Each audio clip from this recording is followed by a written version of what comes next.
Hello, and welcome to everyone in person and online to our weekly Wednesday livestream reflection. If you're visiting the church, please do feel free to continue to look around. I hope you've been enjoying the warm weather recently, a last hurrah of sunshine before the summer comes to a close. There are, of course, many ways we try to mark the end of summer. The autumn solstice on the 23rd of September is one example in nature. The turning back of clocks, a more human construction. Certainly, for many children, the first day back at school seems a firm end to any summer festivities. One event coming up this weekend that I'd like to propose as at least a part of the transition from summer to autumn is the last night of the Proms. The end of 8 weeks of music, old and new, sent off with an evening of singing, fun and frivolities. The programme can be expected to feature all the classics: Land of Hope and Glory, Rule Britannia, Jerusalem, Auld Lang Syne, and of course not forgetting the national anthem. It was this time last year that the festivities were all cancelled in respect of mourning of Queen Elizabeth II. Though I imagine there'll be at least one person accidentally singing God Save the Queen on Saturday. But singing together all the same, in living rooms, in parks, and of course, in the Royal Albert Hall. A thoroughly British affair then. But dare we ask, what is it all about? An evening of patriotic singing at the end of what seems to be a much more international event. So I decided to do some digging. By my count, across the 71 performances, there will be music from 111 different composers from 26 different countries. Any guesses who comes out on top?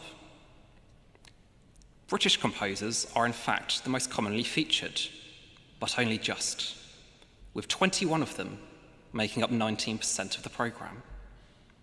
One fewer, at 20, we have the American composers, making up 18%. And then a little way behind are German composers, who make up 13.5%. What about the performers then?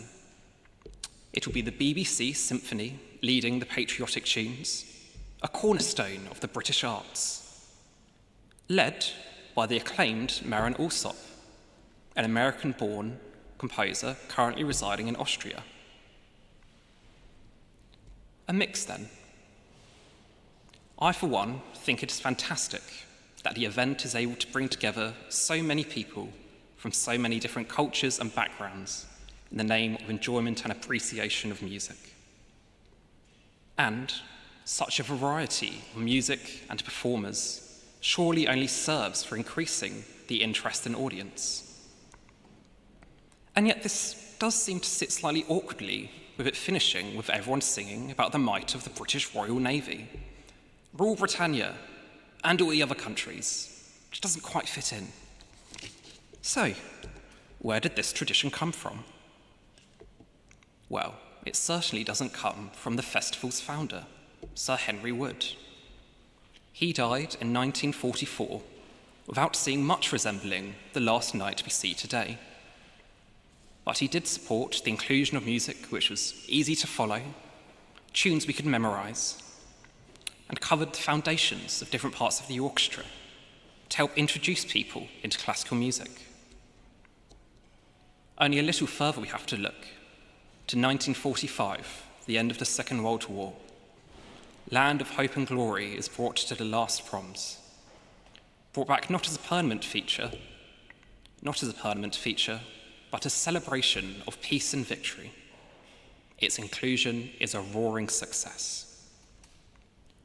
Jump forward to 1947, and there's a new technology on the scene, the television, and a new eccentric chief conductor, Sir Malcolm Sargent, who's keen to reach as many people as possible, and it is a great success.